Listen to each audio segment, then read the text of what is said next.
It is the finale episode, and before we even get started, Sleepy is back, y'all. He came back for the final one. We talk about them dragons. I missed y'all so much. I missed everybody. I missed We the missed you wig. too. The wig, bruh. The wig is back. That shit brings me joy. So I have not been on, but I have been watching. Y'all do great work, man. Seriously. I Then we thoroughly have the enjoy. was the low folk. We calling them was the low The country people. the casual viewers, Yeah. casual. No, but it was viewers. another term we used, right, Scott? What was it? The low folk. The lowborn. Was it the lowborn or was it? It was the low. I think it was the low folk because it's like off the small folk. I think it was the Oh low yeah, folk. yeah. Nothing wrong with Jennifer being with us back casual. to low folk. That's she. They call themselves the low folk. Sleepy. They came the casual viewers the low folk. There's nothing wrong with the casuals. Everybody can't be a book reader. We stand proud. Listen, It adds I'm in a texture to the conversation. man. I'm in a group on Facebook. I don't even know if they watch the damn same show I'm watching. I bet y'all watch. But we'll What talk they about say? that another time. Just the most outlandish. I know that Aemond is the Night King. I'm like, they showed me who the fuck the Night King was in Game of Thrones. Like they showed me. They showed him we can get over there to even do that. Like just ridiculous things. But it brings me joy to be back. And Bethany, we've been waiting for this. I'm gonna go first with the low folk. Jen, what is your opinion of the final episode 8? I thought there'd be more killing. That being said, I was happy for the most part. Just, all the nuances. Helena finally found her voice and used it in a way that only she could. Daemon declared his undying loyalty and love. Who didn't want to see that? Finally, Adam had his Fresh Prince of Bel-Air with Will Smith moment with his father. Okay. All right. So I think that they intentionally teased us enough to want people to come back. It wasn't the violence that I wanted, that I expected for a season finale, but I think that it was done intentionally well. That's what I'll say. I think it was done intentionally well. All right, Sleep. What about you? What's your feelings on the season finale? I think it did a good job of progressing the story. I wouldn't have minded a little more action, but overall, I enjoyed the show. I always forget dude's name. Who the dude at her hall with all the drip? Simon Strong. Hey man, hey Simon, he was my MVP of the whole episode because he snitched so fast. When old boy came in there on some, I need a king. It should be you. Man, he stood in the background and took notes. He sent that motherfucking Raven Express. He sent it so fast. And it was the little happy clap when Daemon bent the knee, the little clap, like, like the joy. He made me really happy. Like, he's my MVP of that episode. Swear to God. But no, people got to remember the first 2 seasons of Game of Thrones didn't have a whole lot of This is one watch. healing in battles. Let's see. My boy got pushed out the window. He fell. Ned had like one little fight with Jamie, but it didn't really do nothing. Like there was not much war in the first 2 seasons of Game of Thrones either. I think things kind of pick up next season is where we get to see a lot of battles and whatnot. And shit, the book reads like a fucking like you reading a history book. So I wasn't expecting, explosions and craziness. So I got my money's worth, in my opinion. I want to ask something really quick. As someone who didn't read the book, what I looked forward to the most from House of the Dragon is an explanation on all the magic. Game of Thrones has so much magic, legitimate sorcery and wizardry, and House of the Dragon almost could just be real life with dragons. And I'm just kind of waiting for them to pull all the, like dark demonic stuff. I mean, they gave us a little bit with the Witch of Harrenhal, I guess. But like as someone who didn't read the book, I was excited to see the backstory on where we got to a place where it's, frozen people on the other side of the wall, and just like the scene I like. And so I know obviously they're still developing it, but that's what I wish they had more of throughout the entire season. So sadly, this particular portion of the book is more Targaryen centric, so it doesn't really cover much of that. In all honesty, like it's just dealing with a civil war. In all honesty, they kind of started the show really. I won't say weird. The book starts like way back when they first came over. Like this is like in quite the middle of the book, but they skipped a lot of the book. So if you were looking for more of the White Walker slash like the magic, as you said, it ain't a lot. It ain't gonna be that much. In all honesty, not to ruin it, but this is really just covering the blacks against the greens for the most part, and how that plays out. So all of my references are always going to go back to Star Wars, and this is really more like a four, 5, and 6 type of situation. That there's a lot of stuff that happens beforehand. They just kind of yada yada yada, and they threw us into this part of the story that only really makes sense because you saw actually 7, 8, 9, and along the Star Wars reference. You see what happens, how it ends, and then now you get thrown into what kind of set the stage for how it ends. But they kind of skipped over the beginning of it, and so like to Sleepy's point, you may not get a lot of those questions answered if they go along with what happens in the books. Now, who knows what the showrunners? I sent it to you guys earlier. The showrunners announced that obviously season 3 will be dropped in 2026, like we kind of imagine, but they're gonna have everything wrapped by season 4. So it's not gonna be a 5-season show; it's gonna be a 4-season show, which kind of makes me believe why they made the decisions how they ended the episode, the season finale.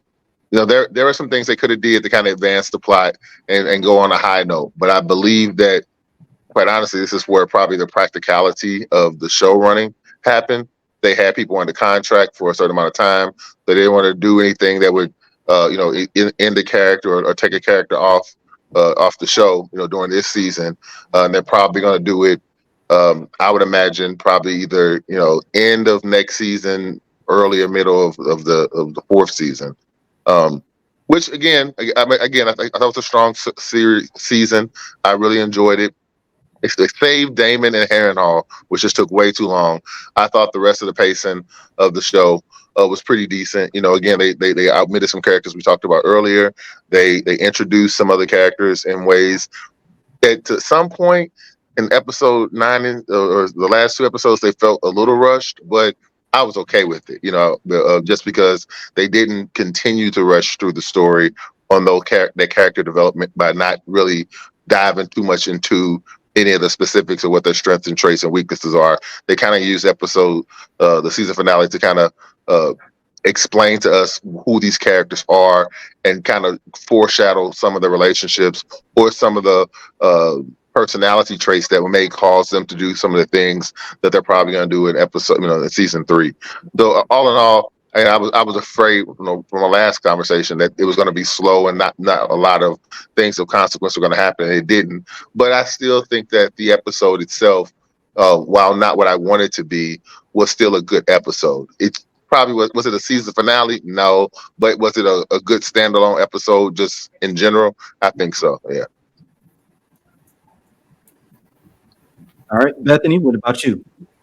I echo Scott's sentiments, and I told myself after the second watch, it was a really great episode. This whole season has been very well written, and I had to, challenge myself to not be greedy, right? We all wanted a little bit more action, but we got such great character development and the motivations and kind of setting the chessboard for the actual the rest of the bad shit to go down, kind of drawing to a close all of the arcs of the characters, the Alicent and Rhaenyra scene.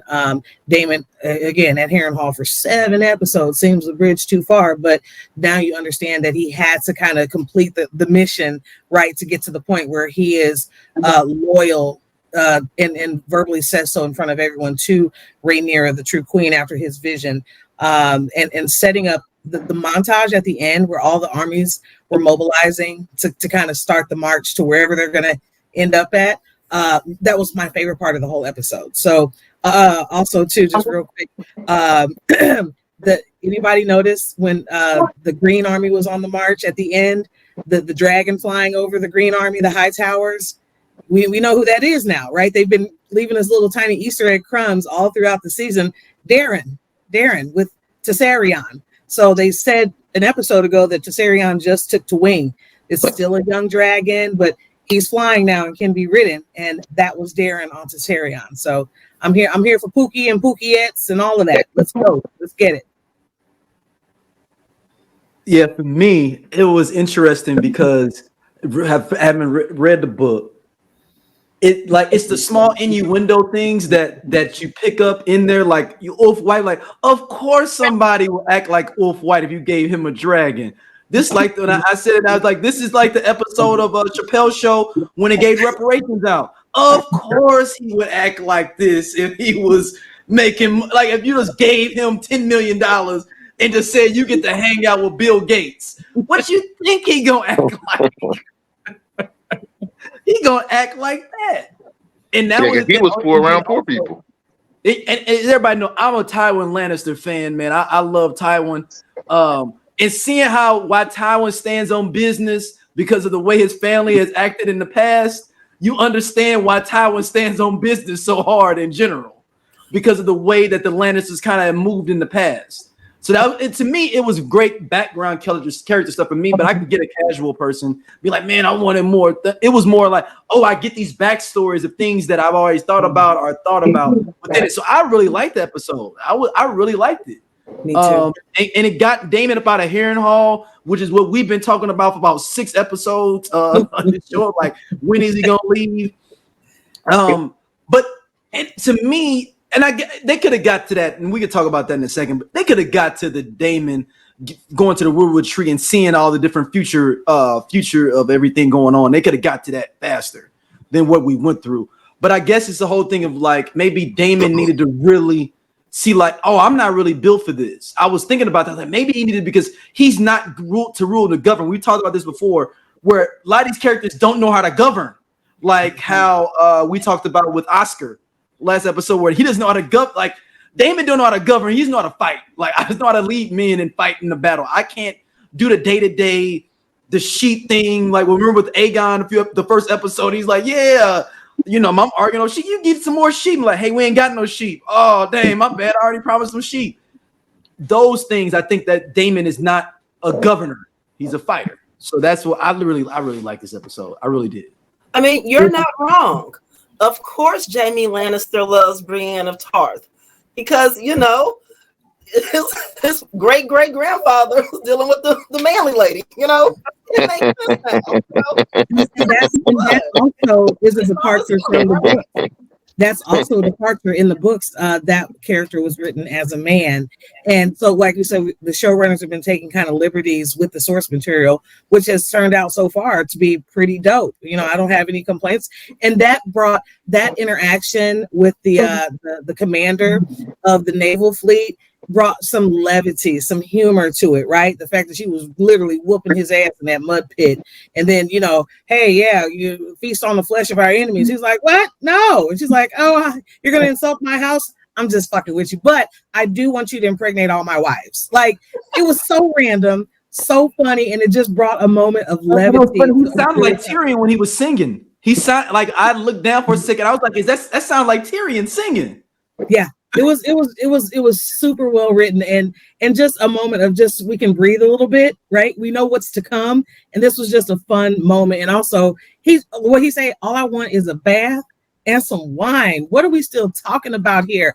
None of this stuff is mine to give you. I can't grant you the stepstones. Aemond's gonna probably fucking kill me when I bring this even up to him because he has a lack of impulse control that is breathtaking out here. So, but yeah, I'll wrestle you in the mud pit. Sure, let's go do it. I've been a wild boy. He just burned up some shit for no reason. He was just like, they got 3 dragons. They got some new dragons. We ain't got none. I'm gonna just burn. I was like, damn, bro. Somebody Hey, gotta and die. Helena snapped on his ass, bro. You right. Her moment of clarity. It won't change anything. She snapped on his ass. Hey, me and the wife was at the crib. Like we wound that shit. We was like, nah, we gotta see that again.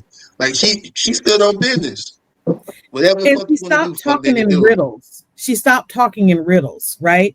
All of her other iterations of, he'll have to close an eye. I fear the beast beneath the boards. I'm scared of the rats. They were all really ambiguous prophecies and maybe her not having learned to control her visions or to order her visions. Bingo. And so now with Daemon touching the weirwood tree for the vision to show itself to him, the fact that Helena was able to astral project into his vision indicates just how powerful she is. And now she's speaking full sentences like, hey, listen, I saw you burn our brother. You let him fall. You're good. Aegon will sit the throne again. It'll be a wooden throne. You're going to be lost in the God's eye. You'll never be heard from again. He's like, I can have you killed. And she's like, don't change anything. Like, real talk. That was, hey, sis, I said episodes ago, I'm like, they're going to start giving her more material to say because she's so powerful in her own right. And this is like her character arc coming full circle. It's interesting because in the book, she's not this vocal in the book. She's kind of been like a frustrated character. But go ahead, Sleep. No, I really like the majority of the changes. Take that back. It's not even changes. We discussed this off screen. The book is written like a history book, like this, and whoever writes the book gets to write what happened. American history or history period is written in the view of the victor. So a lot of times that ain't really what happened for real. It's like we get to see what really went on. Because like the book, there is no POVs. It's just like hearsay. Yeah. Like it's somebody saying, this is what happened. So getting to see it kind of play out has been really dope. Of course, I would love to have seen nettles and other things like that they did not include. But I've enjoyed the season, if that makes sense. Minus Harrenhal. That was long as hell. Harrenhal was long. But other than that, I've enjoyed the season very much. That actually may be a good point, Sleep, as far as to refute what people who are dogmatic about following canon is, because the book is written as a history textbook. With some of the deeds and some of the lore may not actually line up to how it actually played out. George Washington cut down a cherry tree. It's like, well, he didn't really do that. But it's something that actually makes the history books. And so it does kind of present itself an opportunity for the writer to take liberties or to expound on some ideology or some thought process or some story without truly breaking canon, as long as it can reasonably be tied back to it, So that's a good point. I hadn't thought about that, but that's a really good point. Thanks for that. I viewed this entire series. There was no exposition. There was no POVs. There was no seeing characters talk to each other. We just got such and such said this happened. The Maesters, and I think the Maesters, for the most part, were very pro-green. Like they were very misogynistic, very pro-green. So to see how it really happened and how they, usurped her and to see how it went down, I'm taking it that way. I could be wrong. I mean, I love Thrones. I named my daughter Arya, so I love Game of Thrones. I love this whole thing. But to see how it kind of plays out, I thoroughly enjoyed it, like 100%. Same. So let's dive a little bit into what's going on in King's Landing here, since we're already there in this conversation. So Larys Strong is talking to young Aegon and says, "Hey, check this out, man. Why don't we just dip and go on a little vacation, and they'll rehab the home, and we'll come back, and then we can just reclaim it on what is it called? What it was squatters' rights. We just come in on squatters' rights and come back to King's Landing on squatters' rights and just post up." What do y'all think about him making that move with Aegon of saying like, "Hey, I saved up all my bread. Let's just go kick it in Essos. Remember my bread. I didn't put it in there. I put it in Bravos. You know, Bravos give you 18% returns on investment in Bravo. So my money good. It might be a Ponzi scheme. I don't know, but they said 18%. So we can roll the Essos and hang out. You need to do that because your brother gonna kill you, and if he gonna kill you, or Rhaenyra gonna take it over and kill you too. So you might as well dip out and then come back as the king later on." What did y'all think about that whole scenario of them discussion? I think he probably is the master of taking advantages of situations. He's explaining this mastermind plan on how he can regain the throne. Baby Aegon is talking about his burnt off peewee and the pinging down his leg. They're having two completely conversations. He's talking about leaving. Aegon is talking about his body being deformed. And he's not in a proper space to make a decision, but he doesn't have anyone else to trust, so he leaves. I just want to know, is anyone going to give Aegon Jr. a half-face mask? Like, I'm not going to be satisfied that he gets his daddy's, face mask situation. I'm like, how ironic is it that they both get burned to a crisp this side of the face? I feel like that needs to be put in the series somewhere. Common viewer opinion, but but no, I think it's sad that he's forced to trust him, because even if he's not trying to overtly harm him, he is clearly not a trustworthy individual. Like, his character is solely based around schemes, secrets, and frauds. So. But he's not wrong. Larys isn't wrong. So there's the rub. That don't make him right, though. Two things can be true at once. Larys can be right about Aemond plotting to kill him, because he already did try to kill him, right? That much has been established. And all of his earlier machinations as far as moving the money from the seat in Harrenhal into the Bravos Bank, like, he was clearly planning for this kind of eventuality. He just didn't know that it was going to be this specifically. And like you said, Aegon is talking on a whole different wavelength for obvious reasons, right? He's like, I'm alone, I'm deformed. Did they tell you? Would you say my junk burnt up too? I can't even be like a dude anymore, which was a wildly descriptive illustration, and I'm glad they didn't show it, because that was enough. That was enough. He said it's split like a sausage on a spit. On a spit, and I don't even possess one of those, but I felt the pain, right? Yeah, so it was wildly descriptive, but Larys wasn't necessarily wrong. His intentions can be questioned, absolutely, but he wasn't wrong in saying, "Hey, we got to go," while everybody else is distracted, while Aemond is out here burning the Riverlands, and throwing a temper tantrum, while Alicent is in the secret portal between here and Dragonstone. Like, we gotta go, because really, real talk, think about it. Alicent essentially acquiesced to a son for a son with Rhaenyra, so his life really is forfeit at this point. It was of the utmost importance that he skedaddle out of King's Landing. Yeah, I agree. I just hate that it was with him.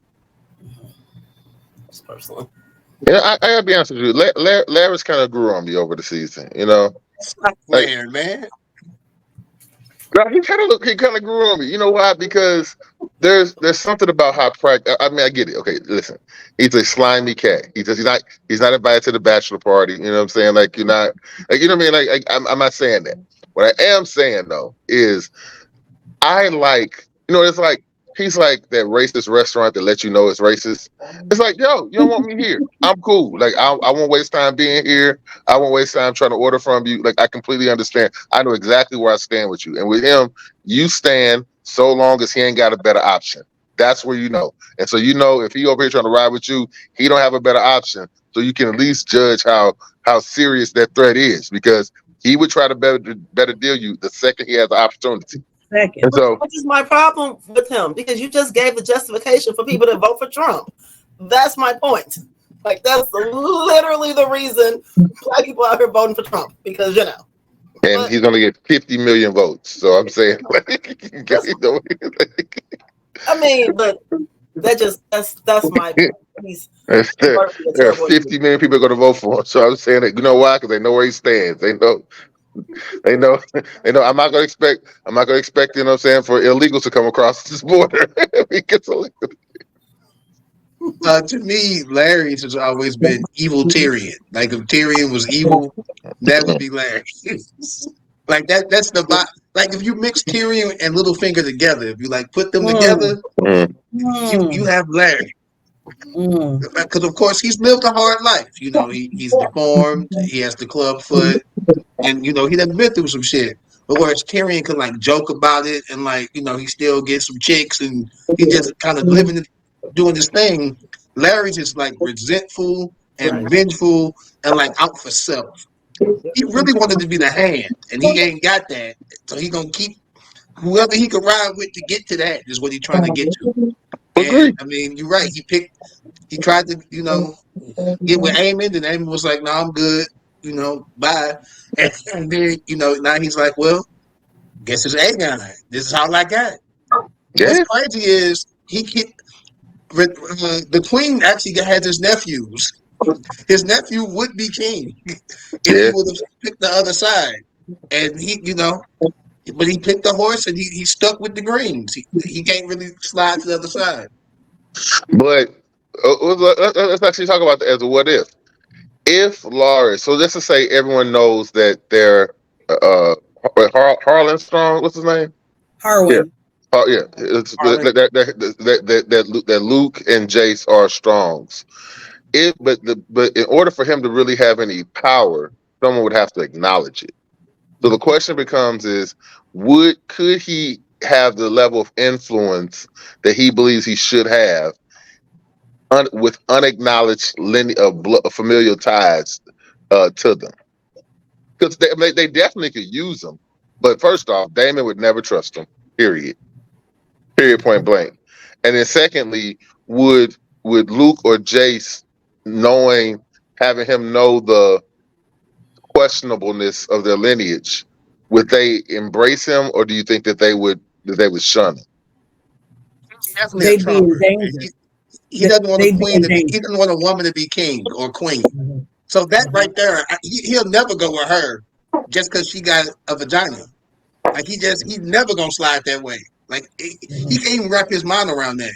He killed his daddy and his brother, bro. Like this nigga's no good. Right. You like him is crazy to me. Like he's no good. I didn't say I liked him. I said what I did like about him. You said he's thrown on you, but that's what makes this season so great. Like I said, I've said it 100 times. It dives really deep into the character motivations, right? The character development this season was second to none. And while Larys is still a piece of shit, right, son of a bitch, for murdering his own daddy and his brother, we're starting to understand why he feels the way that he did and why he moves the way that he does.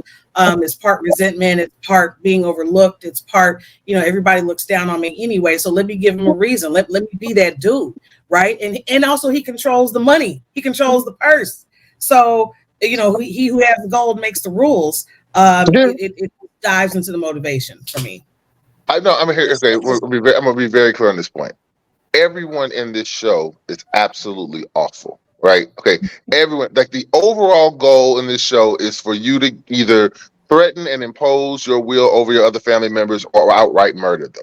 So I'm saying, yeah, he killed his brother and his dad. He did, and that's bad in our world. But in this world, everyone's trying to kill other family members. The whole war is just trying to kill other family members here. So I'm saying that in a world where we already accept it as being true, then it's like I can understand what his motivations are. It's like fucking what's the guy we all hate? What's his name? Which one? Be specific. Christian Cole. Yes, thank you. It's like him. Yeah, it's like him. It's like him. Like, do I hate the character? Absolutely, I hate the character. But there is a good. No. Kristen Cole is different in this. I had sympathy for Kristen Cole the last couple episodes. That's what I'm saying. I don't like him at all. That's what I'm saying. I'm right, but that's the whole thing. The whole point is that we get to the point where we go fuck this character, but then we go, well, we don't realize. But if you look at it from the character's perspective, this dude thought he was doing what was right. And then he thought he absolutely betrayed his honor and everything he thought he could be because he fell in love with Rhaenyra, and Rhaenyra was like, nah, fam, this is just hot girl summer. I'm about to go do me, and you about to be out here doing your other stuff. So it hurt his heart. So then he gets with Allison, and then realized that Allison was just hot girl summer too. I saw a meme that said Kristen Cole was the father that never was because everybody wants to abort his baby. Everybody drink that moon tea with Kristen Cole. Don't nobody want his babies, okay? She don't want the babies. You are not a daddy. You're not a daddy. You are not a daddy. I'm not saying he's right. But I'm saying that I could understand him feeling a type of way about that. That's all I'm saying. I truly believe that Rhaenyra would have never tried to kill anybody in her family. This all was manufactured by Plato. I call Otto Plato because he's been plotting his whole fucking life. By proxy, Allison. Yes. And Allison. Like, they're the ones that manufactured this family beef. Like, Viserys was cool. Like, Rhaenyra she wasn't gonna kill them. If she would have if Viserys died and she just moved in. And look, and to your point, Viserys he just wanted to be single on the dolo. He just wanted to just be like, yo, I'm just gonna live and hang out with my daughter, and I'm gonna die. He didn't even want to get married again for real. Otto Plato is the one that brought it to him. Otto is the ringleader of all this fuck shit. Like, he has been manufacturing this shit from the go. And through proxy Allison. Right. She was looking for a reason to say Rhaenyra couldn't be queen. Like, all it took was that one. She didn't want, like, they had been plotting on this. Right. And she the entire time. But my question is, can you blame him though? Because he wanted his bloodline to be on the throne. That was his end goal the entire time. He wanted his bloodline to sit the throne.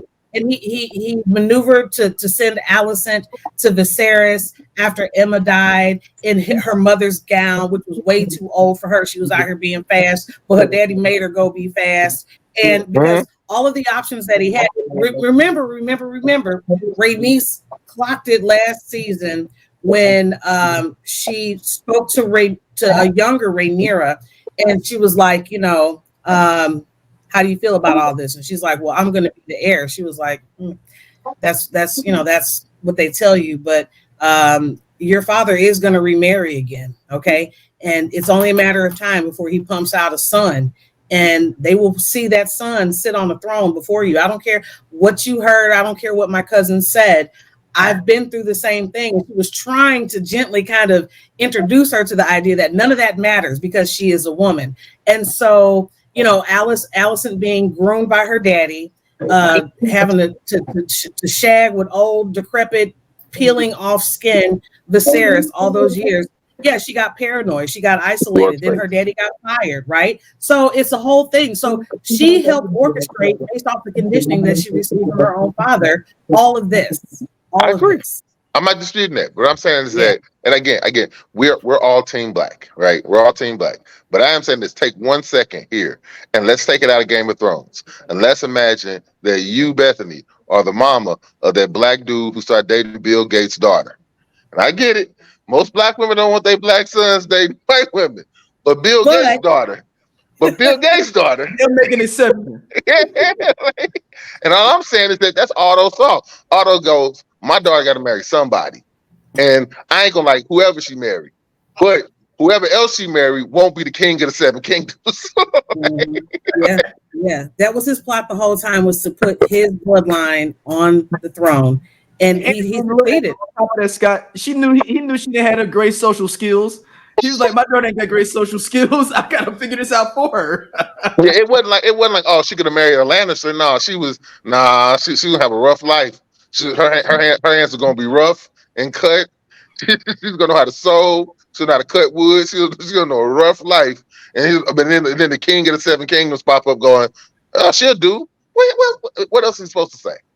Okay, but they also knew, just based upon how Aegon was rolling, that this nigga should not, excuse my language, this guy should not be king. Aegon, they knew, like, already.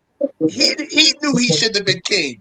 My man was hiding in the brothels because he knew Hold on. that he As wasn't coming Targaryens back. are wont to do, like he wasn't unique in the Targaryen to hide in the brothel. Like, so I'm saying, like that is a Had to familiar trait. literally pull him out when the parents died. His brother had to go get him. They sent the twins to go look for He him, knew he was and not built for being Aemond king, actually man. found him. They should have known that he knew, his mother knew, and I believe Otto knew. They thought that they could control him. And then once he got in it and realized he was the king, he was like, "What y'all talking about? Yeah, I'm the king." yeah.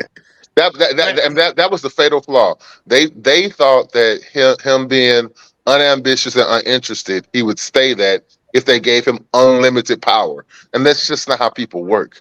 Like you can give a baby unlimited power and become a tyrant immediately because unlimited power. When once someone realizes, like, oh, you can't tell me no.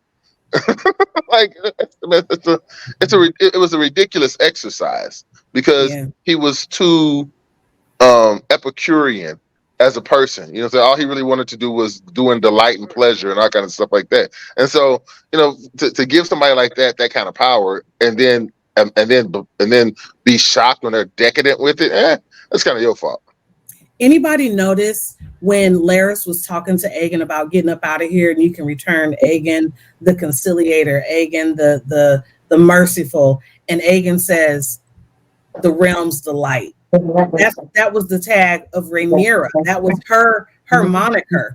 Rhaenyra was the realm's delight in her youth.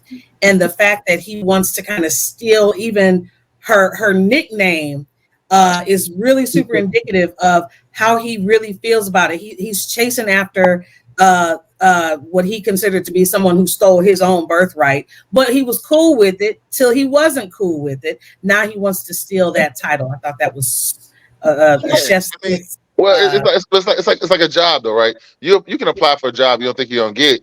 Then you get to the third interview, you go, well, hold up now. I'm at the third interview. Maybe I can really get this bread. You know? Like, I just threw my name in the hat to see what was happening. But if you really gonna make me vice president, So he got the job. He was on the job. Once I get it, you can't give me unlimited power and then be like, "I'm gonna give it to your sister." Like that's not gonna work. Like like because now I've had it. Like I've had it. For Amex card, and then be like, hey, what's up with the spending limit? Like, hold on, you said it was unlimited. It's the corporate Amex card. Right. Like, what are we doing? All right, so I do have a small. I do want to go into a little bit with Sheep Stealer. I have a small. I want to say conspiracy, but a small, I think, trick they may be doing with the situation with that. And this may be wishful thinking here now. I'm wondering if they're going to introduce Nettles as the person that's been given the sheep to this dragon, and she finds out that this other woman has been doing this already and is getting ready to claim this dragon. Instead of melding their plots, it shows her finding this other one, and then she can go back and get her original dragon, and she's supposed to have the original one. She's supposed to have Morning, right. Yeah, her dragon should Raven's dragon should. And maybe we should, because all these different sheep things that just be randomly out. What if Nettles is just bringing them out there, and if she finds out this another girl has been doing this to bring this dragon in, so it opens her up to go back and get her original dragon that's in the books, but then also you got time to go cast Nettles and introduce Nettles. So what? So okay. So what would be the purpose of spending all that time with Because you still want to show her how much, because her dragon is still important. Because at the end of everything, her dragon is one of the only dragons that survive. No, I get that, but I'm saying is that, but why do you think that they spend? They say, okay, so I am a firm believer of don't introduce a thing unless it's going to pay off at the end. So they introduced her having a problem in the Vale. They introduced her noticing that there's a dragon that's there. She abandons her family to go find this dragon. So if we play it out, and I'm not saying you're wrong, I'm just trying to play it out. We play it out, and she finds out that Nettles the one set up the sheep, and so Nettles has already claimed claim that dragon, then she's supposed to head off to Essos then, right? Or Dorne or someplace to be with the rest of the family. Like, Pinto. why would she She's supposed to go to she Pinto. then turn back and go to Dragonstone with this other dragon rider, having abandoned not only dragon eggs, but the future of the Targaryen bloodline? You there were 4 eggs, right? Yeah. What if one egg stayed there and is the one that had? So you have 3 eggs that still go to Essos. They're the ones that allegedly go to Daenerys. You had 4 eggs, remember? Right. That was the one that made me start thinking. I was like, it was 4 eggs. What if one stayed in the Vale and she goes back? 2 hatchlings and Yep. 4 eggs. Yep. And the 2 hatchlings, because Jane Aaron was pissed off that they sent her baby dragon, not dragons still in utero in the egg, right? She's like, yeah, they're still wet from the shell, and she was like, well, you only asked for 1, we sent you 2, so who's gonna check me? So it's possible, but it'd be an interesting development. Like I said, they're kind of moving back. If it's 4 eggs going to Essos, and if they left one there, and that the number doesn't match up if you send in 4 to Essos, that's what made me start thinking about. Yeah. Oh, maybe they're doing a double fake on us. We shall see. But then that would mean that there are 2 hatchling dragons and then one almost to be a new introduced hatchling dragon, which would be Morning, which is the dragon that Rhaena, according to the source material, claims. It's not enough time for There's not enough time in the series for the new hatchling to grow and then to be actually a dragon that's worth riding or even rideable.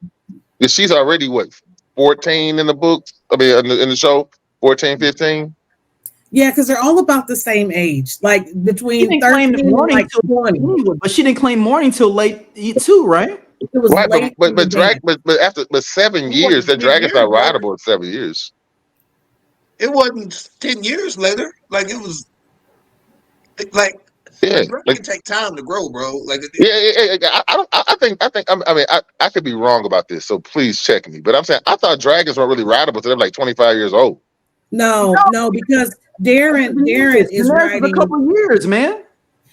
I'm thinking a year, because think about it. In this season, they mentioned Darren. They mentioned that Darren's dragon had taken to wing, and then the next episode, Daemon is flying to Sarion above the Green Army. I'm thinking maybe it's a year before they can fly, maybe a little bit less, and then it's because remember when the kids were younger, when Aemond, Aegon, the strong kids were little, they were learning their lessons, how to command a dragon, how to train a dragon, right? In season 1. And the kids were little, the dragons were tiny. Now the kids are slightly older, but the dragons are they're fully grown. They may not be battle tested, but they're fully grown. So I don't know. The timeline's fucking with me. So I defer to you guys on that one because the timelines don't quite make sense to me as far as the dragon age versus the people's age. So yeah. So we'll see. But it's a great. I like your theory, D Free. I'm just gonna say, like, I want to see in season 3 how that plays out. I'll take either line. Yeah. All right, I want to go to the low folk here for the next question. I haven't heard low folk, man. They named themselves that. I didn't name them. Well, they did because they misinterpreted what I called them in the first damn place, which was the casual viewer. So, low folk. It says dragons fly at 3 years old. So she Googled it. That's what it's for. I don't know if that helps, but there you go. So they're 3. So that's what I'm saying. So that's not inconceivable with her to hatch that dragon, and it flies by the end of the series. Perhaps, yeah. The North is on the move. That's all I know. Man, and I'm mad they didn't give us more Cregan Stark. How you gonna open the season with Cregan Stark and Jace at the wall and then not give us no more Cregan because he's the badass, he's the biggest badass who ever lived. And I wanted to see more of Cregan, but I think they're gonna flip that. I wonder if they're gonna flip that similarly to with my Nettles thing, that he's gonna go get with the Starks, and then you'll see their relationship build. Season 3 of him going to hang out with him, and we see their relationship build, that how their relationship was so built in the book. I think they're maybe like holding it back of like, oh yeah, and then maybe his sisters there, all these other people are around them in his camp, and he starts to develop a relationship more with them, and we get to see it maybe more, or at least get to understand why more. Like, oh yeah, I'm flying my dragon to go meet my boy. You know what I'm saying? Help them over the twins real quick. You know, I don't even think Cregan is with them yet. He sent No, the he old just folks sent his first. army. that's right. Cregan's not with them. Yeah. Right. Yeah, it's just it's the graybeards. This old nigga's coming. This ain't even the real army. No, I'm serious. What's up, y'all? This is RVS. This is ROD, aka Rated R. And we are the We Coming For You cast. And we talk about pro wrestling from a black dude's perspective. Tell them what they can expect on this here podcast. Oh, we gonna give you all the raw and dirty and the everything black from AEW, WWE, Impact Wrestling, and any other wrestling in between. If you want your wrestling unfiltered, uncensored, and you want it raw, you need to subscribe to the We Come For You cast. Right here on SOLC Network. 5 and 40-year-olds, right?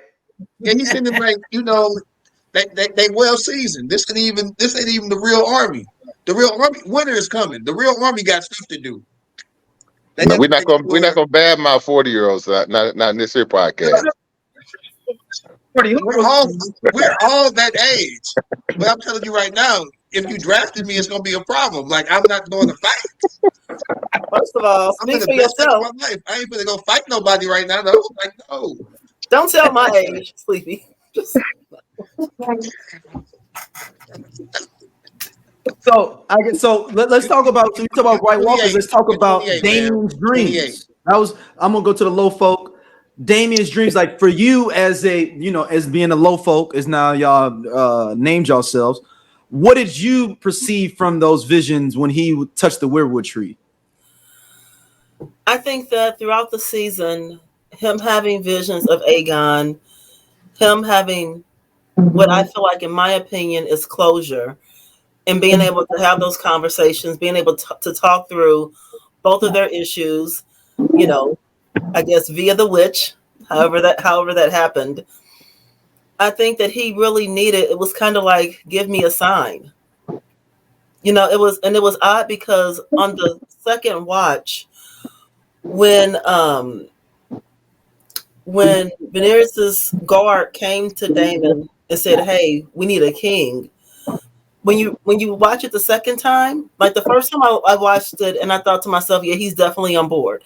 The second time I watched it, it kind of reads very much almost like I might kill you or I might embrace you.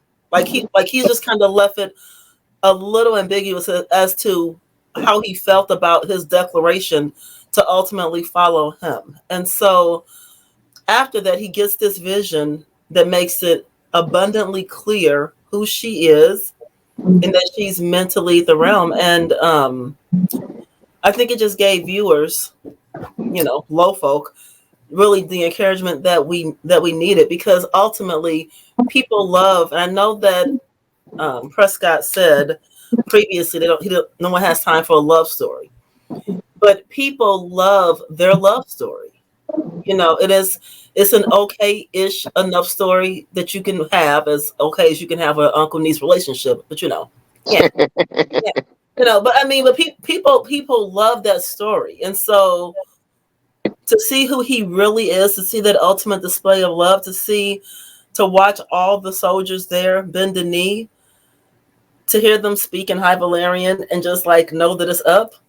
I just think that it was like the rally cry that they needed. It was what the troops needed. It was what everyone there needed to know that they're unbeatable. So, Hey, did y'all peep when the old boy went to go be a snake? The tree said traitor. If I said the weirwood grove is messy as fuck. Yeah, because I heard it on the first watch, but then the second watch I turned on the closed captions because I wanted to read what I may have missed in between doing a million other things. And it said, I'm like, yeah, the weirwood grove is messy. But also too, it left room for you to wonder which one of the two they were referring to, right? Was it Daemon? Was it the Lord who came at Rhaenyra's behest? Now we know who it was. The Lord, he was like, "Did you hear that?" He said, "This place will have you barking at the moon," and that might have been the realest statement. I might get a T-shirt that says, "This place will have you barking at the moon," because I hollered when he said that, and he wasn't lying. Yeah. Did you all people kind of in the dream? How it's like a warped version of what we saw then. Like there, no one is the prince that is promised that he sees there. Right. But he thinks it's like, oh snap! So Rhaenyra is the prince that is promised, and this other stuff's gonna happen because of it. I mean, it's like almost like Martin Luther King when he did the mountaintop speech. He's like, I may not be there when it happens, but you know, and that's how I feel like that was Daemon's thing. Like, hey, I may not be here because I think he knows that White Walker's not gonna be here when he's around. He know his death certificate date. He know who is with. I think he has accepted it that it's me and this man on the March 15th, 2026. We going at it and we gonna die, and we never gonna be heard from again. So he never knew about the prophecy. Viserys never told him. Right. So all this did was confirm that it really is a prophecy. He ain't believed in this shit the entire time. He's been a non-believer. Like he's never believed. He never heard it. Like he has no reason to even think that this is a thing. So did Viserys never talk to him about it? No. No. Viserys didn't tell Daemon. He only told Rhaenyra, and then his dream before he died, he mentioned it to Alicent, who then took it and ran. And once Rhaenyra figured out that Alicent misinterpreted the Song of Ice and Fire, she knew what time it was. But Daemon hadn't been privy to the prophecy before then. He was pissed when his wife told him about it. Like he had never, like that was his first time hearing it, and he thought it was just some bullshit. Like he was so amped on himself one day being king, he didn't even pay attention to that. Like fuck what y'all talking about. Right. I'm gonna be king one day. So him touching that tree was him first. Like, he got to see it. Like finally, he's like, I'm a believer. Because at first he wasn't a believer. He just thought, you know, that's a myth. That's a fairy tale. So that vision, like, was like, oh shit, this is real. And that vision was action packed. Did y'all? Let's break it down. Let's talk about it. Did you see the creature with the antlers? Was that one of the green men who were protectors of the Isle of Faces? Some people may say it's Robert Baratheon. Some people could say, hey, it's the Rhaegar. I thought it was Rhaegar. I thought it was Rhaegar or Robert. It could, we don't know, but it could be either the green men, right, who were the protectors of the last fully standing weirwood grove on the Isle of Faces. And it said only 2 people have ever visited the Isle of Faces. One was Howland Reed, and the other was Adam of Hull. They were the only 2 people who had visited that island. It's so protected by magic, right? But they were the protectors. Also to the White Walkers. Also to, you see, Daenerys. Also to, you see, Daemon falling into the lake above or below the God's Eye. The comet, the red comet, right? That is like the harbinger of doom. That signifies the beginning of all of this. And so when Daemon saw that in return, and Rhaenyra showed up at at a Harrenhal, he's like, look, this is just a small piece. I thought this was the end. This is really just the beginning. I don't know how we're going to defeat it, but we have to play our part. And Helena showing and manifesting in his vision and seeing Brynden Rivers, the 3-eyed raven, right? Who is a mystical person, all of it itself. That was a super power-packed vision. It was enough to make him kind of backtrack and pledge his allegiance back to Rhaenyra. And seeing her sitting on the throne, that was my second favorite part of the episode. Love it. Of course, we saw Daenerys, which was nice. They showed somebody marching. The streets telling me that's Jon Snow. The internet then went and found a scene from Game of Thrones of that walking, and I was like, "Oh shit!" So a raven in there. They had a 3-eye raven in there. Yeah. Yep. So I was like, "Damn." And also, the Night King looked really weird. Like the Night King in the Game of Thrones looked way doper than the Night King, this CGI AI generated Night King in Daemon's vision. I'm like, who was that? Oh, You gotta think that it's the pre-idea version. It's not the real printout. Right. Yeah. This the past. He had to glow up a little bit. The Night King had to glow up too. And what's so interesting is one of the things is, if you think about it, Daenerys didn't do nothing to kill the Night King. If you look at all the moves that was made, part of her even taking the dragons there helped the Night King come back. Yeah, because it did show the dead dragon. The wall if it wasn't for her dragon. Yeah. So, and it's interesting that he thinks in his mind like, oh, it's one of my kinfolk that is the prince or princess that is promised. It is a kinfolk, but it's not the kinfolk you thought in your mind because you saw her holding these dragons. You're like, oh, I actually disagree 180 degrees opposite direction. I think the fact that we saw Daenerys with her 3 baby dragons indicates that, well, and this is just my opinion, that she was the prince who was promised. And also, too, remember back in Game of Thrones, they already confirmed today that that's not true.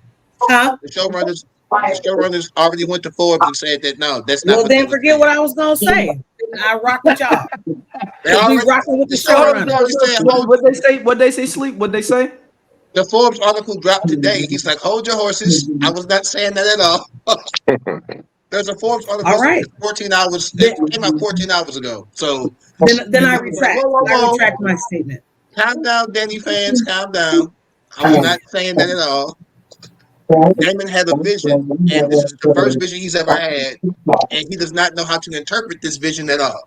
Like he just seeing something running with it. So he doesn't know if that's him and Rhaenyra's child. He doesn't know. He doesn't know who that is. He just knows that that's somebody from that lineage. But it does not confirm or deny. Okay. They're waiting on George R. Martin to come out and say who the prince that promise is, because that's not been confirmed in the book. George R. Martin disappointing legions of fans and generations of viewers every time. He gonna mess it up. That's cool. I'm going to write 17 more books before he finishes the damn series. I'm so sick of him. Me too. I just think that while he may not know how to decipher and interpret the dream or the vision, he understands that in order to beat whatever's to come, the fighting has to stop, and there has to be a unifier of the realm. So I think that's that's really the takeaway, that up until this point, Daemon was just okay with burning just burning down and just being super destructive in whatever way he wanted to be prior to now, and now it's kind of maybe there's a bigger picture because something's brewing. So, I'm going to read the quote from the showrunner. Everyone needs to remember that Game of Thrones, A Song of Ice and Fire, House of the Dragon, in many ways are warnings about the perils of power and people in power and absolute power. And the reason there was no Jon Snow. We know who Daenerys is watching that image, but Daemon has no idea. That could be his future daughter. He really doesn't know. For that reason, I think it was important that it was Daenerys in the image. We are not trying to make any type of specific interpretation on the prophecy that was yet to be revealed by the author. That is up to George. That is George's space to tell that story. We just thought it would be cool to put her in it. I call they just made up some shit on their own. I call bullshit. They ain't talked to George about this shit. They just said, fuck it. Everybody love Danny. We gonna throw Danny in this shit. Like, fuck it. Here she go. Right. But I mean, honestly, would they expect us to think that they just cavalierly threw random images in there with no concept of foreshadowing? Like, that doesn't exactly, which is why I call bullshit. So he can say what he wants, but I call bullshit.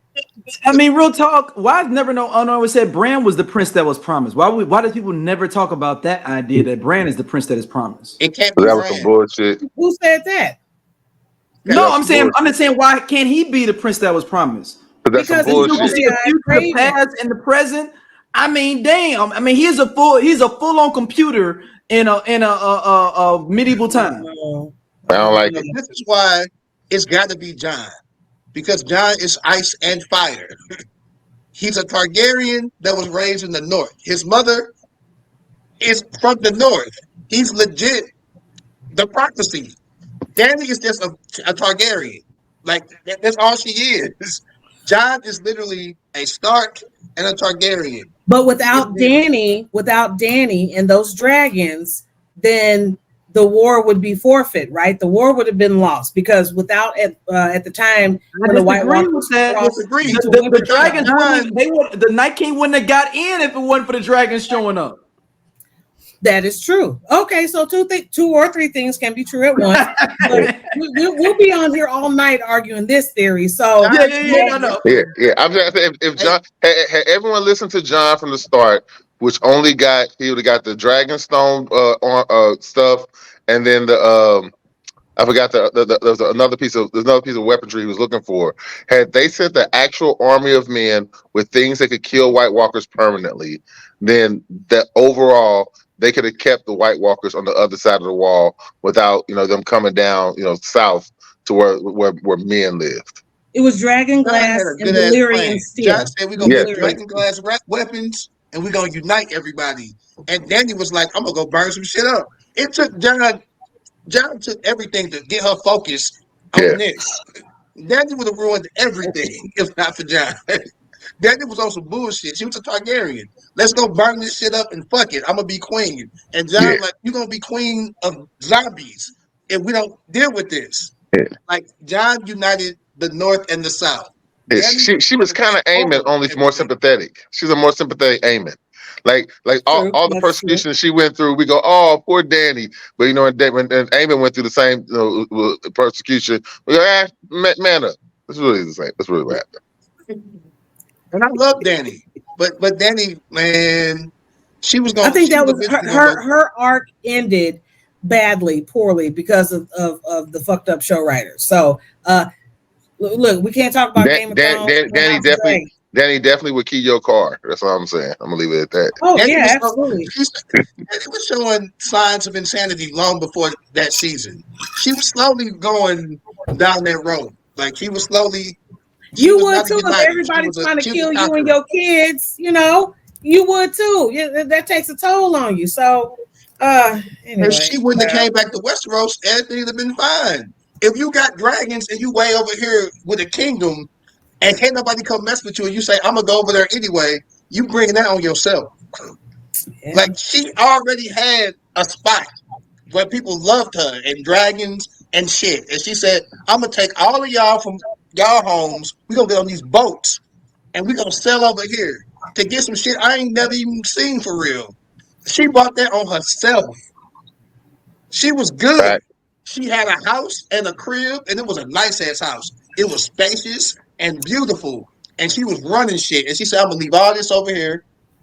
And y'all might be slaves again, because I'm gonna be gone. I'm gonna be gone with these dragons that's protecting all of y'all that were slaves. I'm gonna take all that and I'm gonna come over here. Ain't no telling what the fuck going over there now. She fucking died. Yeah. She been ruined people's lives. The Dothraki swords lit up.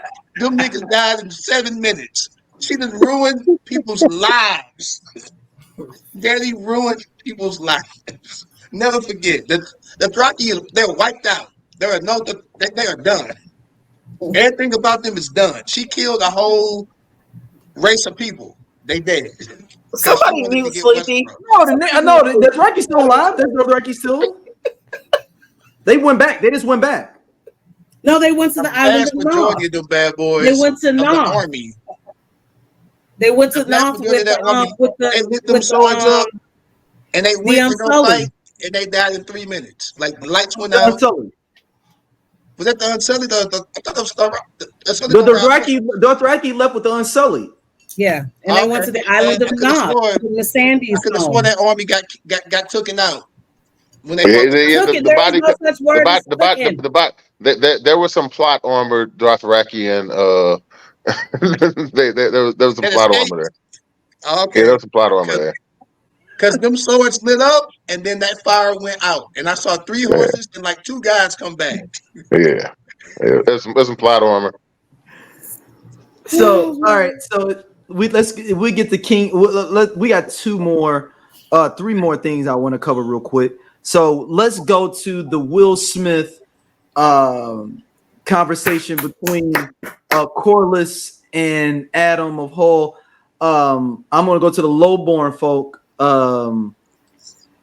Jen, jump in because you brought it up. You brought this analogy up. You go first. Listen, first question: what's sweet meat, and where do I find it? First question.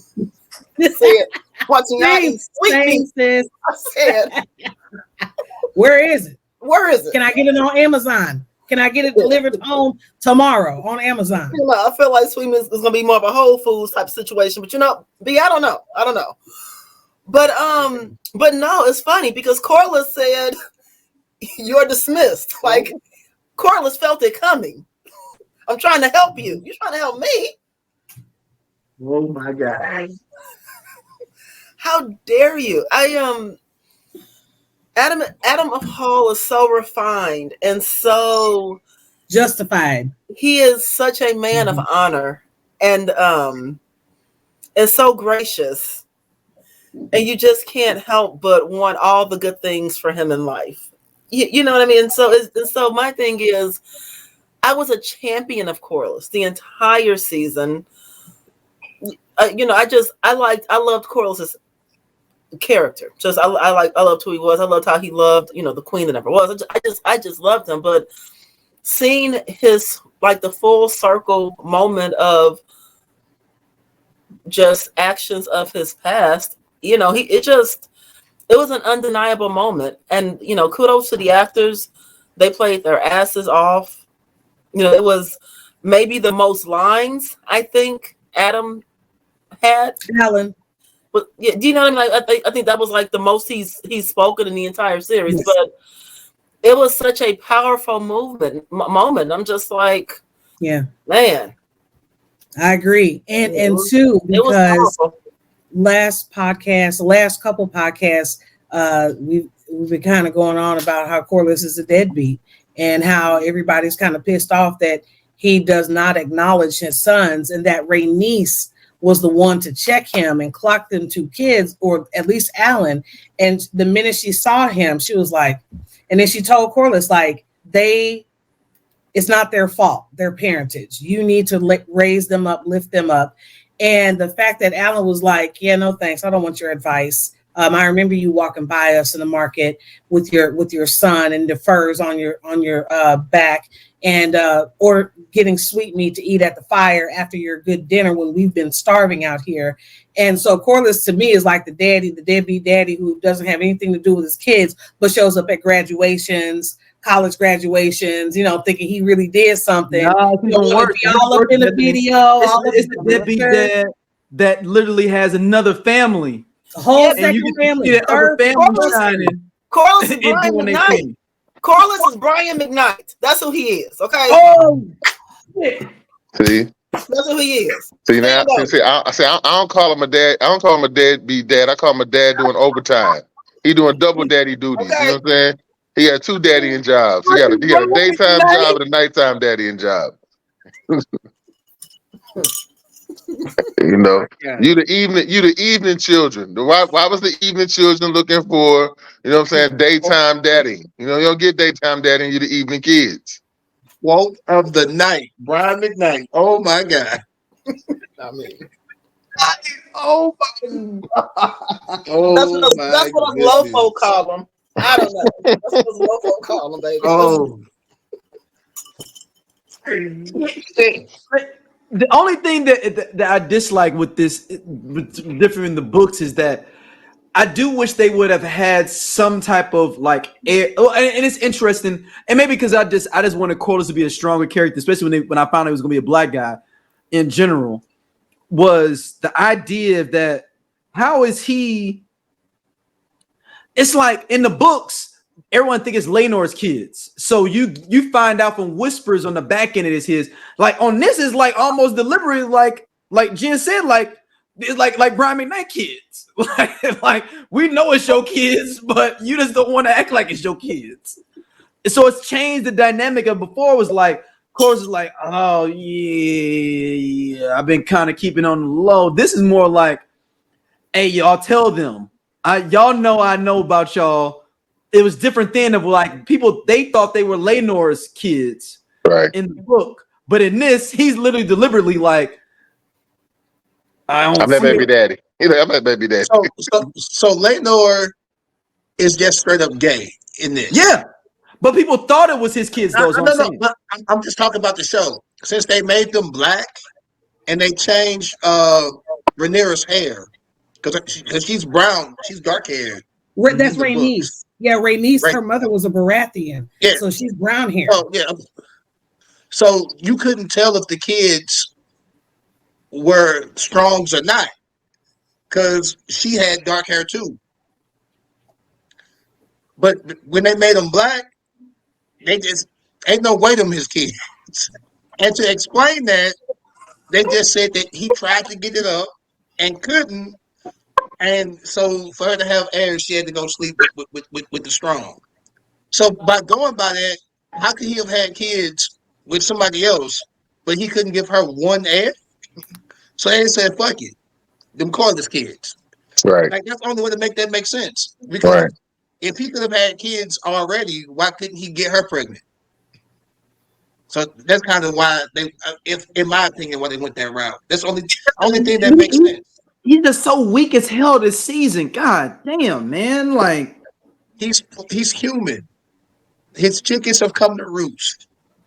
He would be dead if his son didn't save him. Like think about that. He would be dead. The son he showed no love to showed enough mercy and had enough love for him to save him, in spite of. Yeah. Like, think about that. Like, that's really what happened.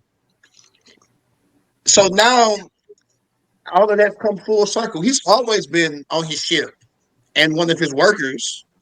But, like, now it's like, shit, isn't it? He saved me. My wife know. Like, all of my potential heirs are dead. So nobody want to be of salt. We got dragons, nigga. We ain't trying to fucking be on this boat. Like that's what his granddaughter said. I got a dragon. Why would I give up a dragon for a boat? Like that don't even make no sense. So he really has nothing. And now he has the potential, and the potential don't want to rock with him because he ain't never been there. Like this is just how life works sometimes. Like we are seeing life. Like how I'm sure LeBron daddy pissed right now. That nigga pissed. LeBron had the flag in Paris on the boat in the rain. Fucking cool is that, bro? And you his daddy ain't never showed him no love. Like you can't come back. Ain't no coming back.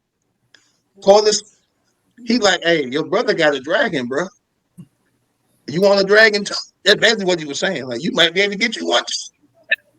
And he's gonna say, I am salt and sea, and this is what I do. So in him, I know Corliss' mind. He's like, shit, this might have been the one. This might have been the whole time. My son gay, my daughter got a dragon. This nigga he didn't save my life the whole time. He been right here, and then he does a speech. I don't want nothing from you. Leave me alone. I don't even want advice. Leave me be. Corliss, he had rock bottom right now, bro. He's at rock bottom. Deservedly so. Right. His wife dead. His kids dead. His granddaughter, like, fuck what you talking about? I got a dragon. Like, it's all bad right now for Corliss. But that's life sometimes. Yeah. all right, as we turn to Dragonstone for our last topic.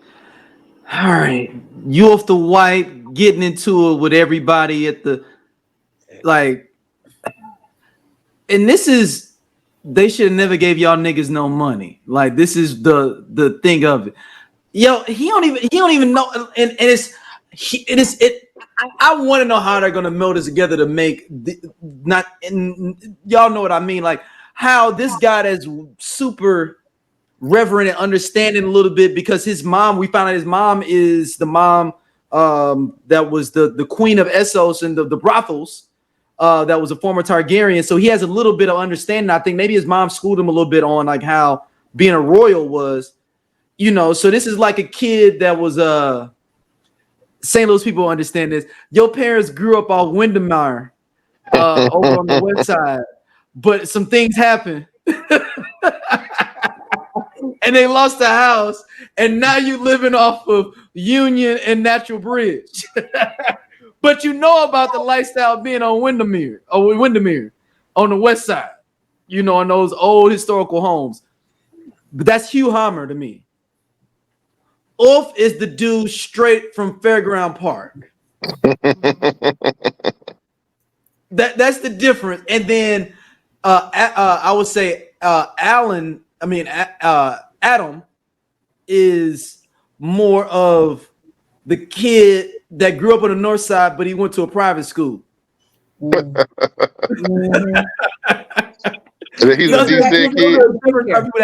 decent kid. He's a decent kid. Our private school kid. That's Adam. That's Adam. Yes. I'm a decent kid, so I'll rock with that. Yeah, that's exactly what it is, Scott. Exactly. Oh, this is nice over here, ain't it? Yeah, do it like that. Okay. Yeah, and he know how to. He's already been in DSEG for a while, so he know how to conduct himself. You know, like, all right, yeah. You know, I'm gonna go to my PSAT classes, do what I need to do to get out of here and do my thing. Go to that 0 hour, get on that 0 hour bus. You know, yeah, we know what it is. But you is the dude that with the bow mine. That is like, what we doing, baby? We here now. What's right? So respectfully, I want to call bullshit on all of that. Ooh. Just to be clear, the entire season is about, in a lot of ways, nature versus nurture. Aemond was raised in the highest of privilege. It did not teach. He wasn't taught compassion. Aemond and Aegon Jr. They wanted for nothing. They were still as cruel and heartless, and abrasive and harsh as Oof or Uff, whatever his name is. Uff just was in the dirt, and Aemond and Aegon were in a castle. What I'm saying is that your character speaks for yourself. Good point. Do you know what I mean? Like, I mean, and so when you are a person of integrity, when you're a person of character, you may not have the newest or the best, but you are still who you are at your root. In the same way, when you are a bad person, you are a bad person with much, and you are a bad person with little. So, which was my issue with Jace from the last episode. Jace has such issue with the bastards and the lowborns and anyone being able to ride a dragon, and it is very much just this place of privilege that you are simply born into, never really earned, and I just speak for the people. Shout out to those who didn't read the book. Shout out to the low folk.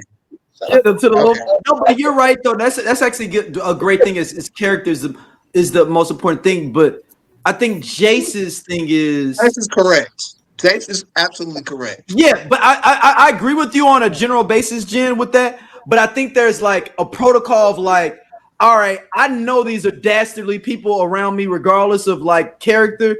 But there's certain rules to like the game of like how we conduct things. Like he's out of control, clearly. But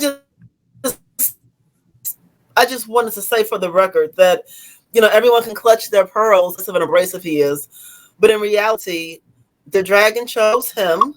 So some god somewhere thought he was worthy. Yeah, the noble knight that went into the cave would what was his name? Start with a V. Lord Darkland.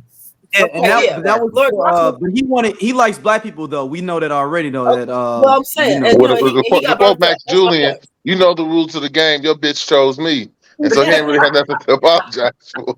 Yeah, and to Jen's point, she's not wrong either. It's really just it's not a designation of class. It's a designation of he like Christian Cole and Aemond are uniquely underqualified for the jobs that they now have.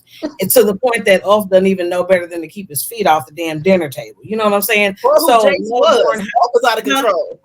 yeah, and all he wants is more of the little birds, right? He wants some more fried chicken. Bring me some more fried chicken. So it's training. Like he has no home training. Yeah, he's out of control. No home training, exactly. But he was poor among poor people, though. That's the thing. He was poor among poor people. Among poor people, he was the cat begging for drinks, slanging stories for drinks. So I'm saying, like, I mean, like D said it. You should have never gave these niggas money. Like, I mean, he's. But here's my thing. When Jay said mongrels, he was talking about Oath. When he said mongrels, he meant Oath. There is no reason a nigga like Oath deserve a dragon. Right. Like, I know why Aemond's fucked up. Aemond got picked on and was bullied his whole fucking life. I can see why Aemond's fucked up. Like, his brother didn't treat him like shit. His cousins wasn't even treated. Remember, they had dragons and he didn't have one. And he had to put wings on a sheep or some shit. Like, they were bullshit with him. He was big. I get that. But you on know, a pig, yeah. Like he was picked on. School shooter and not the bully. Tomato. I mean, you know. He was made this way. A dumb bully. He wasn't this way at first. He was a nice little kid at first. But then probably wasn't drunk. I don't know if Aemond was ever nice. His first stripper. He wasn't as awful. I don't know if he was ever nice. His stripper, y'all. His first prostitute, he go and cuddle with her. Like, he was not a bad person to start. Like, hold on, listen. Cuffing a hooker don't make you a good person. I'm saying he was like he was never nice. He wasn't as bad. I concede he was not as bad before. But I mean, we're not gonna turn this motherfucker into a saint just because he was nice to one hooker who played with him for money. Like I'm saying, like that is not. When he could have declared war as a kid, he had lost his eye, and they was about to bang, and the queen got her hand cut, and all that shit was going on. My man said, "Chill out. I lost the eye, but I got a dragon." He could have been like, "Fuck it, kill everybody." Time made this nigga worse. Is all I'm saying. He showed promise. But in time, he wind up killing the person that took his eye. Stop it. The dragon did that. And also, he didn't do that. Let's not forget. The dragon did. Vhagar gives Aemond a sense of immortality. He's untouchable. That as long as he is Vhagar's rider, he can't be touched. So that fed into his previous delusions to begin with. And he's always been a sociopath. Let's keep it a buck. We've said it 100 times on this podcast. He's always been mildly sociopathic, and him gaining Vhagar and having Vhagar as his dragon for all of those years really just fed into his delusion, which leads to, like I said, a breathtaking lack of impulse control. But continue on with the questioning, with the line of questioning. To quote Michael Corleone in rebuttal, if there's one thing history has taught us, there's one thing we've learned, that you can kill anyone. and he needs to be mindful of that. Anybody can be. Sons are always fucked up, man. The second son always fucked up. Like it's just how it goes. Look at Daemon. Daemon and Aemond are so similar. They are. In that second son, that looked over mentality, that they're war heroes, not leaders, right? They exhibit a lot of the same characteristics. And I think Aemond, to a point, really looks up to Daemon. And if it weren't for the fact that he's the rider of Vhagar, he'd be slightly more differential, right? Slightly more. I agree. Yeah. Well, Daemon's the ceiling, right? Daemon is truly the second son ceiling. Like, he was renowned across. He was the second son. He was still renowned across the kingdom. You know, he was a badass. People were afraid of him. Nobody challenged him. He wielded more authority than his station would dictate. Like, Daemon is literally the most second sons could see. I would argue that that's why he attacked Aemon. Aegon. When they were fighting, because he saw, oh, hold up, I actually have an opportunity to take it over. I can do the thing that most second sons can't do. Yeah. Exactly, because normally had those events not transpired in the order they had, he wouldn't have had a reason to attack Aegon because he wouldn't have been the next heir in line. He found himself being able to literally grab his own fate and destiny by his hands and go, I can kill Aegon. I'm now the next heir in line, and I can run this shit like I always wanted to do, even though I think he would always have been poor at it. But his desire to do so existed. And so he thought he saw an opportunity that really no other second son, I guess, besides Larys Strong, really had the opportunity to do. I'm going to tell you right now who it was. It was Corliss's brother who ran his mouth real recklessly before Daemon took his fucking head. Second son. Yeah. Second son energy. Second son energy. Yep. Okay, what about Tyrion then? If we go as we wrap up in a second, though, we talking about second sons. Well, Tyrion was a little person, and so he felt he did not. And also, Tyrion was a little person, and his older brother was a swordsman god, and so like the gap between what people would expect he could accomplish, it wasn't really reasonable. Oh, you know John and Rob Stark. No, it was a bastard. He's just a bastard. Yeah. So then next would be Bran then, right? But you see what he's saying. Yeah. Bran's a weirdo. Yes. If no one explains the three-eyed raven, Bran is a pedophile. Like, let's be honest, like he's a creeper. Like, you know, if Bran come back with all this stuff, you know, he's just over here collecting young people, you know, for this greater good. Like, he's like a pedophile cult leader. You know what I'm saying? They just explained the three-eyed raven, so we ate it. But I mean, like, real talk, Bran's a weirdo. You would not leave your children around Bran at all, in no circumstances. The only second son that didn't, I won't say the only, we'll count Bran. But like Ned didn't get a chance to go rogue because his brother got killed. Literally, his brother died, so he's like, shit, I'm the first son now. Like, yeah. And Robert is technically the second son. Stannis had honor and shit at first before he got with the Red Witch. But Robert was fucking everybody and wilding out. Second sons be fucked up. Robert wouldn't have been shit. He was over there. Stannis would have been a good leader.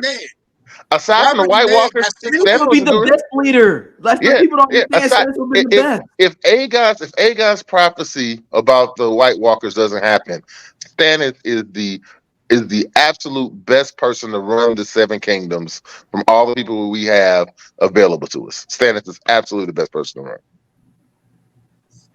Yes, I'll agree. I would agree.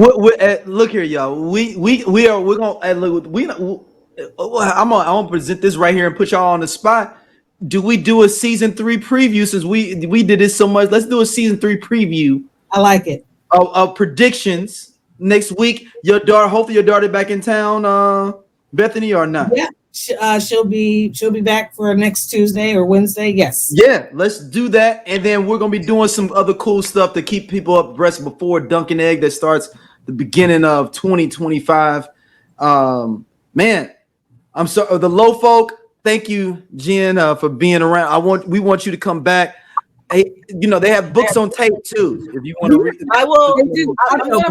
I'm gonna make a commitment. I've been thinking about it this entire podcast, and I think that I might read the books between now and the second and the third season. Well, I've known her for a long time. She's lying to us. She's lying. Okay, first of all, you get one misallocation of American Express. Now you're a liar. Okay, so you can't label me a liar. Did I use your black card? Maybe. You know, did I pay for it? No. Am I going to read the books? Yes. So I said it. All right. And can I say one last thing? Can I say one last thing? Yes. I want to wish an early happy birthday to Toriana. And she said she was gonna change her screen name to Thanos Targaryen. So you see, I changed my screen name to Mother of Thanos Targaryen. And I want to wish my baby a happy birthday and more to come. And I have really enjoyed this season, you guys. I can't wait to do it again. Happy birthday, Niglet. Happy birthday. All right, peace, y'all.